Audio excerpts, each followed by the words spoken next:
রাজশাহী প্রকৌশল ও প্রযুক্তি বিশ্ববিদ্যালয়ে জুলাই বিপ্লব স্মরণে অনুষ্ঠিত হয়েছে বিশেষ তারুণ্যের উৎসব। রোববার ১২ জানুয়ারি সকাল 10:30টায় পালিত হয়েছে চিত্র প্রদর্শনী, রক্তদান কর্মসূচি এবং দাঁতের চিকিৎসা সেবা। উৎসবের উদ্বোধন করেন শিক্ষা উপদেষ্টার বিশেষ সহকারী প্রফেসর ড.এম আমিনুল ইসলাম। উদ্বোধনী অনুষ্ঠানে উপস্থিত ছিলেন বিশ্ববিদ্যালয়ের উপাচার্য এস.এম আব্দুর রাজ্জাক, স্টুডেন্ট ওয়েলফেয়ারের ডিরেক্টর মোহাম্মদ রবিউল সরকার সহ অন্যান্য শিক্ষক নেতৃবৃন্দ। উদ্বোধনের পর তিনি জুলাই বিপ্লবের চিত্র ও রক্তদান কর্মসূচির স্টল পরিদর্শন করেন।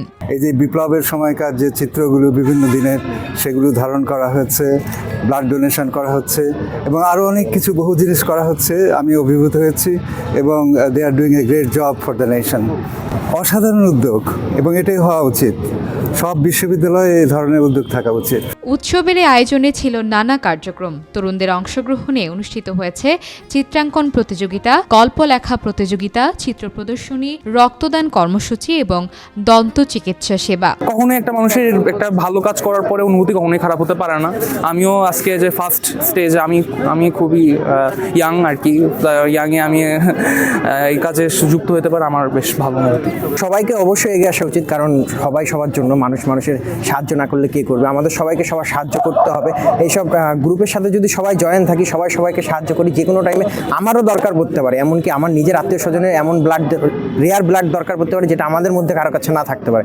তখন আমি যদি কাউকে সাহায্য করি, সেও চেষ্টা করবে আমার সাহায্য করার। তো সবাইকে উচিত এইসব ক্লাবের সাথে জয়েন হয়ে নিজেকে মানে মানুষের সাহায্য করার জন্য অগ্রসর হওয়া। তো এখানে আমরা যে ব্লাডগুলো দিচ্ছি, যারা ডোনেট করছে, এই ব্লাডগুলো আমাদের রাজশাহী ব্লাড ব্যাংকে সংরক্ষিত থাকবে। আর এটা যে কারো প্রয়োজনেই কাজে লাগবে।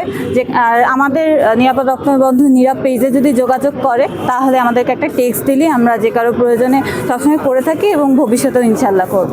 রক্তদান কর্মসূচিতে সকাল থেকে বিকেল পর্যন্ত প্রায় 200 জন তরুণ তরুণী অংশগ্রহণ করেছেন এবং 60 জনের উপরে রক্তদান করেছেন। মানবতামূলক যে কোনো কাজে আমরা সবসময় থাকি, ফায়ার সার্ভিসের সাথে, তারপর যেমন আমাদের ফার্স্ট এড প্রোগ্রাম চলে, সব কিছুই আসলে আমাদের মানবতা রিলেটেড।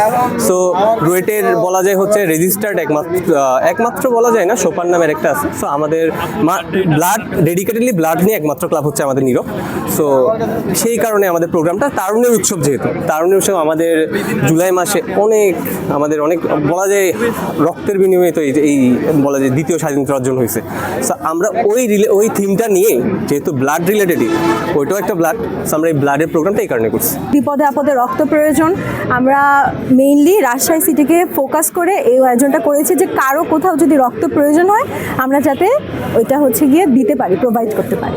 যারা রক্ত দিয়েছেন তারা শুধু নিজেরাই আত্মতৃপ্তি পেয়েছেন এমনটি নয়, বরং অন্যান্যদের জন্য উদাহরণ সৃষ্টি করেছেন।